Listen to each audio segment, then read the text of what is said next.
Bonjour et bienvenue dans cette nouvelle vidéo. Pour ceux qui ne me connaissent pas, moi c'est Julie Odette Ngouna. Aujourd'hui, je vais te parler de mon histoire, de comment j'ai eu à faire 10 ans de vie sans avoir des relations avec non. Mon frère, c'est possible, ma soeur, c'est possible. Plusieurs personnes ont dit que non, quand quelqu'un reste sans avoir des relations avec un homme, surtout quand il a déjà commencé, il peut tomber malade. Je peux te dire que moi, j'ai fait 10 ans, je ne suis pas tombée malade. J'étais en bonne santé, j'étais toujours en forme. Par la grâce du Seigneur, parce que par ta force, tu ne peux pas le faire. Voilà ce qui est arrivé. Donc, je disais, je vivais avec un homme. On n'était pas mariés, mais on vivait ensemble. Donc, je l'aimais vraiment, mais lui, il m'aimait au début, mais après là, il ne m'aimait plus. Il s'intéressait déjà avec des femmes du dehors. Ce qui fait que j'étais abandonnée, humiliée dans la maison. Et j'ai commencé à fréquenter les églises de réveil. Quand je commence donc maintenant à fréquenter ces églises, c'est là où on me dit, là-bas, un jour, l'homme de Dieu prêchait, il disait que un homme peut t'abandonner, mais Dieu ne pourra jamais t'abandonner. C'est là où je suis, non, Seigneur, je crois une chose, que tu ne peux pas m'abandonner si je me confie en toi.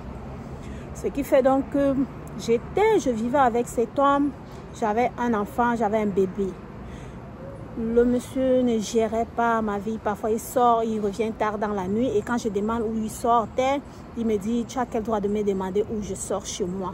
Donc, ce qui fait que je pleurais. Je passais les jours de pleurs. Je passais les nuits de pleurs, des larmes. Mais une fois, j'ai pris ma décision. J'ai décidé de quitter cet homme. C'était pas facile. Parce que je me disais, je vais vivre comment? Mais je vais vivre comment si j'abandonne cet homme? Je ne vais pas vivre seule. Je vais vivre comment avec un enfant? Je vais vivre comment un enfant de 3 ans? Je vais faire comment avec cet enfant? Mais une fois, j'ai encore compris que la Bible dit que Dieu a nourri son peuple dans le désert pendant 40 années. Dans ces 40 ans, il ne faisait pas les champs. Ils habitaient au désert. Dieu a nourri ses enfants pendant 40 ans. J'ai pris cette décision, j'ai dit, Seigneur, si moi je me confie en toi, j'ai donné ma vie au Seigneur, j'ai pris mon baptême, j'ai dit non, je ne dois plus vivre cette vie. Et non seulement ça, c'est un péché.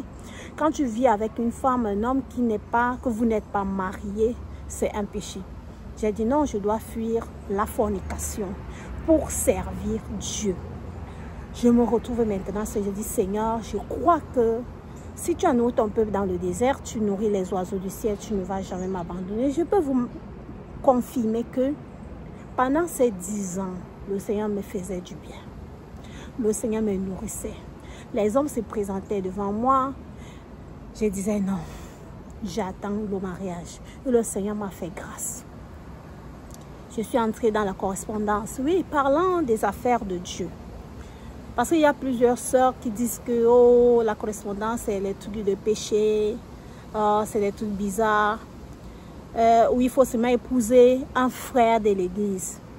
Mais sans vous mentir, mes sœurs, ce que moi j'ai vu dans les églises, ça fait peur. Celui qui se dit chrétien, mais ne se comporte pas comme un chrétien.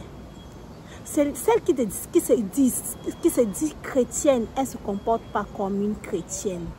C'est bizarre, ça fait honte, ça fait peur.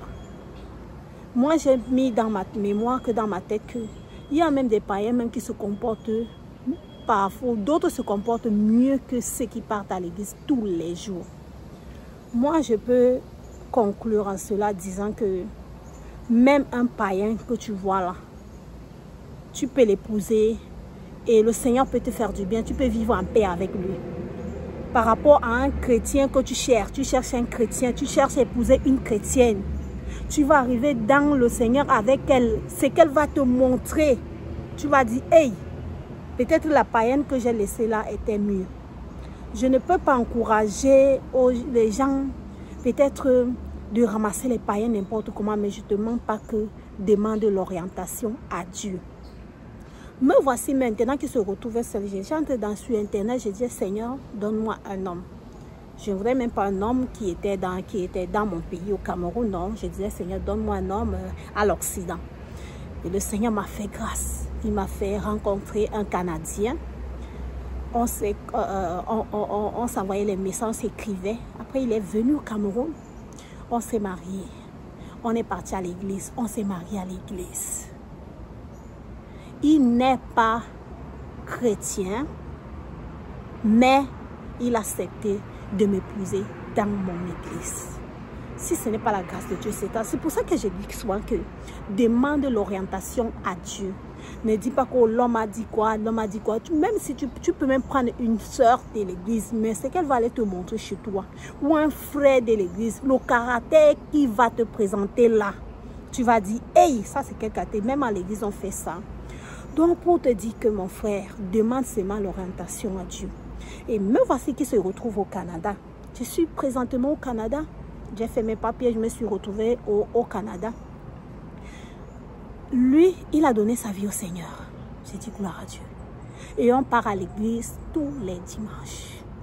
Tous les dimanches, on part à l'église. Il reste d'ici peu de temps, il va prendre son baptême. Donc, c'est ce que Dieu est capable de faire. Donc, j'ai décidé de te partager ce témoignage aujourd'hui. Pour te dire que la vie que tu mènes, si tu menais une vie de désordre, abandonne cette vie de désordre, confie-toi en l'Éternel, fuis le péché. Fuis le péché. Moi, j'ai fait 10 ans dans le Seigneur. J'ai dit les affaires des hommes si je ne suis plus là. Surtout quoi, j'ai été déçue. Parce que j'ai pris ma confiance, j'ai mis ça sur un homme. Et qu'est-ce qu'il m'a fait? Je ne vous mens pas que si c'est qu'on pouvait sortir un film de ce que je vivais chez cet homme-là, à qui on habitait ensemble, on vivait ensemble. Je pleurais comme ça, il regarde le miroir, je dis, oh mon Dieu, qu'est-ce que je suis devenue? Parfois, je me mis comme ça, je dis que peut-être je suis devenue très moche. Mais quand je passe en route comme ça, les hommes me regardent, les hommes sourient avec moi, les hommes me draguent. Je dis, hey, donc je suis quand même, je suis transparente. Mais pourquoi l'homme à qui on habite ensemble n'arrive pas à me voir, n'arrive pas à voir la femme à qui ils habitent ensemble? Dieu peut-être n'a pas voulu que ça soit ainsi, surtout je vivais dans le péché. Donc il fallait que j'entre dans le Seigneur pour que le Seigneur me donne un homme. Mon frère, ma soeur, je ne connais pas ta situation, je ne connais pas ta vie. Mais je vais te dire une chose, que si tu te confies en Dieu, tu te laisses guider par le Seigneur, il va t'orienter vers ta destinée. Il va te donner un homme qui te plaît. Il va te donner, il va te diriger, il va te donner. Moi, je te dis que si c'est des business qu'il faut investir, le business qu'on fait avec le Seigneur, c'est un business qui paye. C'est un business qui paye. J'étais humiliée. Mais aujourd'hui, celui-là, là où il est, il sait que lui, là où il est, lui me dit là-bas que, hey, qu'est-ce que j'ai fait comme ça? Mais moi, je dis merci comme il m'a fait ça. Parce que s'il me faisait pas ça, je n'allais pas quitter là-bas.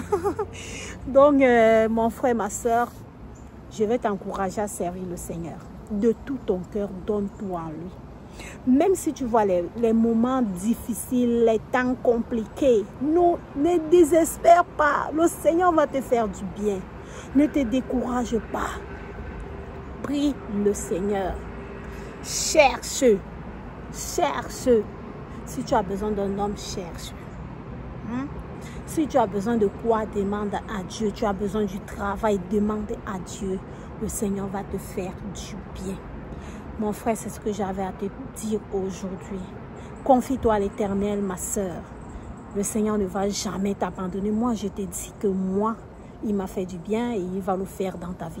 Moi, je ne pouvais pas faire, je ne pouvais pas rester longtemps. J'avais toujours les désirs d'être avec des hommes, les désirs d'être avec un homme, des désirs d'avoir des relations sexuelles. Je ne savais pas que je pouvais arriver jusqu'à 10 ans. 10 ans. Donc, ce n'est que Dieu seul qui peut le faire. Je ne peux pas vous dire que non, mon corps ne réagissait pas. Mon corps réagissait, mais ce n'était pas pour me dire, de me pousser à commettre l'impudicité ou la fornication. Non, Dieu voulait me dire que non, ma fille, tu es en bonne santé. Mais je me réservais pour mon époux. Et le Seigneur m'a fait du bien. Donc, toi qui sais garder pour le Seigneur, garde-toi. Si toi, tu traverses les moments difficiles, demande l'orientation à Dieu. Parce que la vie du péché, là, ce n'est pas bon. Si tu vis dans la fornication, ce n'est pas bien. Si tu vis dans la fornication, tu es avec un homme, vous n'êtes pas marié, demande à cet homme de t'épouser. Demande à cet homme de t'épouser. Et si tu traverses même les moments difficiles dans cette vie, on reste là. Ma soeur, mon frère, abandonne-toi au Seigneur. Moi, je l'ai fait. Aujourd'hui, je peux me réjouir. Je peux dire non, j'ai fait le bon choix. Toi aussi, le Seigneur est capable de te faire du bien si tu te confies en lui. Merci de m'avoir suivi. Bonne journée à toi. Ciao, ciao.